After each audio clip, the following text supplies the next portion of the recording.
Malam ke-14. Pada malam ke-14, Ratu Syahrazad melanjutkan ceritanya. Putri raja itu mengambil sebilah pisau dengan ukiran huruf Ibrani, menggambar sebuah lingkaran yang sempurna di tengah-tengah aula istana, dan menuliskan kata-kata azimat. Lalu ia mengumumkan mantra-mantra dan mengucapkan rapalan sihir. Dalam sekejap, dunia berubah menjadi gelap hingga kami tidak dapat melihat apa-apa dan mengira bahwa langit telah runtuh menimpa kepala kami. Tiba-tiba jin ifrit turun dalam wujud seekor singa yang membuat kami merasa takut. "Dasar pengkhianat," bentak jin ifrit pada putri raja. "Mengapa engkau telah melanggar sumpah kita berdua untuk tidak menyerang satu sama lain?" "Hai jin laknat," balas putri raja. "Bagaimana mungkin aku menepati janji dengan makhluk sepertimu?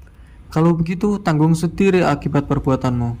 Kemudian jin ifrit berubah menjadi seekor singa. Dengan mulut terbuka, ia menyerang putri raja.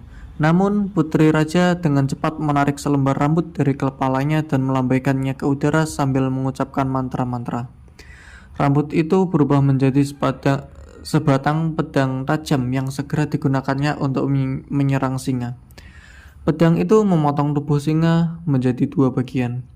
Tetapi kepala singa itu berubah menjadi seekor kalajengking. Putri raja segera berubah menjadi seekor ular yang menyerang kalajengking. Lalu keduanya bertarung beberapa saat. Tiba-tiba kalajengking berubah menjadi burung elang dan terbang keluar istana. Burung-burung itu disusul oleh ular yang berubah menjadi seekor burung nasar. Keduanya menghilang beberapa lama. Burung elang, penjelmaan jin ifrit, berubah menjadi kucing hitam, sementara burung nasar yang merupakan penjelmaan putri raja berubah menjadi serigala hitam. Keduanya bertarung di dalam istana lama sekali, hingga kucing merasa akan dikalahkan serigala. Si kucing menjerit, lalu berubah menjadi buah delima besar berwarna merah. Buah delima itu jatuh ke sebuah kolam. Serigala langsung mengejarnya, namun buah delima itu mencelat ke udara, jatuh ke lantai, dan pecah berkeping-keping. Bijinya menyebar kemana-mana. Dari setiap satu biji keluar biji lainnya, hingga biji delima memenuhi lantai istana. Sementara itu, serigala berubah menjadi ayam jantan dan segera mengejar biji-biji delima, mencocornya hingga tak tersisa satupun. Namun salah satu biji delima menggelinding ke kolam, mengikuti putaran airnya hingga ke sudut pancuran. Ayam jantan melengking keras, mengepakkan sayapnya seakan memberi isyarat kepada kami, tetapi tidak seorang pun dari kami yang memahaminya. Ayam jantan mengeluarkan kokoknya keras-keras hingga kami mengira istana telah runtuh menimpa kepala kami. Lalu ayam jantan itu mengitari seluruh lantai istana. Akhirnya ia mengetahui keberadaan biji delima di dekat air mancur. Maka ia segera menyambar biji itu. Seperti menghindar, biji delima menggelinding ke dalam air mancur. Ayam jantan dengan cepat berubah menjadi ikan, lalu terjun ke kolam dan mengejarnya. Keduanya pun menghilang. Kami mendengar teriakan keras hingga membuat kami bergetar. Sesaat kemudian jin itu keluar dari kolam dan dalam bentuk nyala api yang berkobar-kobar. Dari mulut, mata, dan telinga jin itu keluar api dan asap. Hal yang sama diikuti oleh putri raja yang juga menjadi nyala api. Kami merasa tercekik, bahkan tercekam oleh rasa takut akan hilangnya nyawa kami. Tiba-tiba sebelum kami menyadarinya, jin ifrit berteriak keluar dari balik api dan menghembuskan api ke wajah kami. Putri raja segera menyusulnya dengan jeritan keras sambil menyemburkan api ke wajahnya. Kami pun terkena percikan api dari keduanya. Percikan api yang berasal dari putri raja tidak membahayakan kami, tetapi api yang berasal dari jin ifrit mengenai sebelah mataku saat aku masih berwujud seekor kera. Percikan api kedua mengenai sang raja dan menghanguskan separuh wajahnya, termasuk jenggot dan dagunya, serta merontokkan deretan giginya. Percikan api ketiga mengenai dada si Kasim dan membunuhnya seketika. Pada saat kami yakin akan datangnya kehancuran dan menyerah kalah, tiba-tiba terdengar teriakan, "Tuhan Maha Besar, Tuhan Maha Besar. Dialah yang telah menaklukkan dan meraih kemenangan. Dia telah mengalahkan si kafir yang menentang Muhammad sang pemimpin umat manusia." Ternyata itu adalah teriakan putri raja yang pada saat itu telah berhasil mengalahkan jin ifrit. Kami memandang ke arahnya. tampak setumpuk abu di sampingnya. Lalu putri raja menuju ke arah kami. "Bawakan aku semangkuk air," suruhnya. Maka dibawakanlah semangkuk air untuk putri.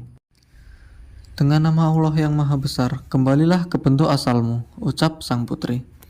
Kemudian putri raja memercikkan air mangkuk ke tubuhku, dan aku kembali menjadi manusia. Namun gadis itu panik. "Api, api, wahai ayah, aku akan kehilanganmu," teriaknya. Ternyata sepercik api menembus dada putri raja, lalu menjilati wajahnya. Saat percikan api itu sampai ke wajahnya, putri raja menangis seraya bersyahadat, "Asyhadu an la ilaha illallah wa asyhadu anna Muhammadar Rasulullah." Sesaat kemudian, di samping tumpukan abu jin ifrit, putri raja itu menjadi abu. Kami merasa sangat bersedih. Bahkan aku menghayalkan andaikan aku sanggup menggantikannya, pasti kulakukan. Sebab aku tak akan rela menyaksikan gadis secantik putri raja yang berbudi luhur itu tewas menjadi abu. Namun takdir Allah telah berlaku dan tidak bisa diubah lagi. Ketika ayah gadis itu menyadari bahwa putrinya telah meninggal, ia memukul-mukul wajahnya penuh rasa sesal. Aku pun melakukan hal yang sama. Kami menangis. Para bangsawan serta para pelayan masuk dan terkejut melihat dua tumpukan asap. Apalagi melihat sang raja yang tampak dalam keadaan sangat berduka. Para bangsawan dan para pelayan itu mengerumuni sang raja yang telah pingsan. Ketika sadar kembali, ia menceritakan kepada mereka tentang bencana yang menimpa putrinya. Maka kesedihan mereka dengan para jariyah semakin bertambah. Para wanita meratap penuh duka. Mereka berkabung untuk sang putri selama 7 hari penuh. Setelah itu, raja memerintahkan untuk membangun kubah di atas tumpukan mayat putrinya yang telah menjadi abu, serta memerintahkan agar abu jin ifrit disebarkan hingga lenyap oleh hembusan angin. Karena kesedihan yang mendalam, raja jatuh sakit selama sebulan penuh. Tetapi ketika itu, Tuhan masih berkenan menyembuhkannya, sehingga ia sehat kembali dan jenggotnya tumbuh lagi. Raja kemudian memanggilku untuk menghadap. "Anak muda," ucap raja ketika aku menghadap kepadanya, "kami telah menikmati kehidupan yang menyenangkan, dijauhkan dari segala kemalangan hidup di dunia, hingga engkau datang dengan wajahmu yang hitam. Andai saja kami tidak pernah melihatmu, namun takdir berkehendak lain. Kami bahkan harus membayar kebebasanmu dengan kebinasaan kami. Aku telah kehilangan putri kesayanganku yang sebanding dengan 100 laki-laki. Wajahku terbakar, gigiku hilang. Seorang pelayanku mati seketika terkena api jin ifrit, sementara engkau tidak sampai binasa." Aku tertunduk mendengar keluhannya. Sang raja masih belum reda kesedihannya. "Rupanya takdir baik sedang berlaku untukmu, dan takdir buruk sedang berlaku kepada kami," tambah sang raja. "Segala puji bagi Allah karena putriku telah berhasil membebaskanmu, meskipun harus mencelakakan dirinya sendiri. Kini aku ingin agar engkau meninggalkan kota kami dan pergilah dengan damai." Mendengar ucapan sang raja, aku memohon diri dari hadapannya. Aku masih tidak percaya bahwa aku telah bebas. Lalu aku teringat bahwa aku sendirian. Aku memuji Allah yang telah memberikan keselamatan kepadaku. Sebelum meninggalkan kota, aku pergi ke tempat mandi dan mencukur jenggot serta alis mataku. Kemudian aku berangkat meninggalkan kota raja dengan rasa cemas dan sedih. Aku berjalan tanpa mengetahui kemana aku harus pergi. Ketika itu, aku mengingat apa yang telah terjadi. Bagaimana aku memasuki kota itu dalam keadaan seperti saat aku meninggalkannya. Yakni kesedihanku semakin bertambah. Aku merenungkan kemalangan nasibku dan hilangnya mataku. Maka aku pun melantunkan syair.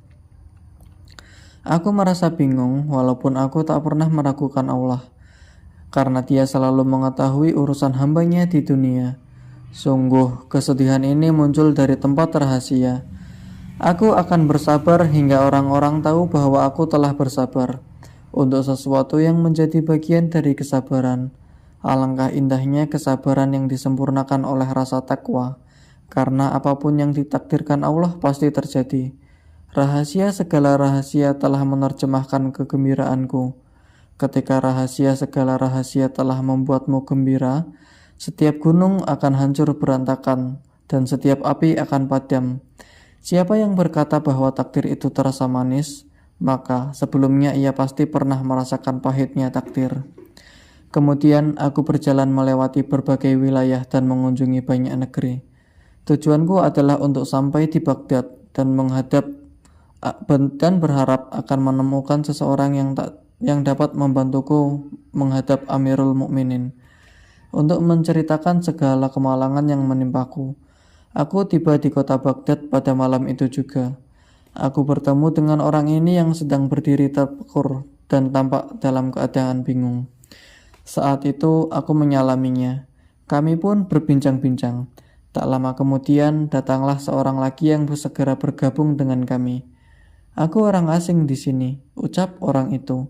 Kami pun orang asing di sini seperti Anda. Begitu aku dan temanku membalas ucapannya. Ketika malam tiba, kami bertiga meneruskan perjalanan. Kemudian dengan kehendak Tuhan, kami sampai di rumah Anda. Itulah penyebab hilangnya mataku dan tercukurnya jenggotku. Usaplah kepalamu dan silahkan pergi, kata gadis pemilik rumah kepada orang buta kedua. Demi Tuhan, aku tidak akan pergi sebelum mendengarkan kisah tamu-tamu yang lain, sahut orang buta kedua. Lalu budak-budak hitam melepaskan ikatannya dan ia bangkit menuju orang buta pertama. Tak berapa lama majulah orang ketiga. Wahai nona pemilik rumah, kisahku tidak sama dengan kisah kedua orang ini, ucap orang buta ketiga. Sebab keadaanku seperti ini bukan karena terpaksa atau karena takdir, seperti yang mereka alami, tetapi justru karena aku memang menghendakinya. Orang ketiga pun mulai menceritakan kisah kehidupannya.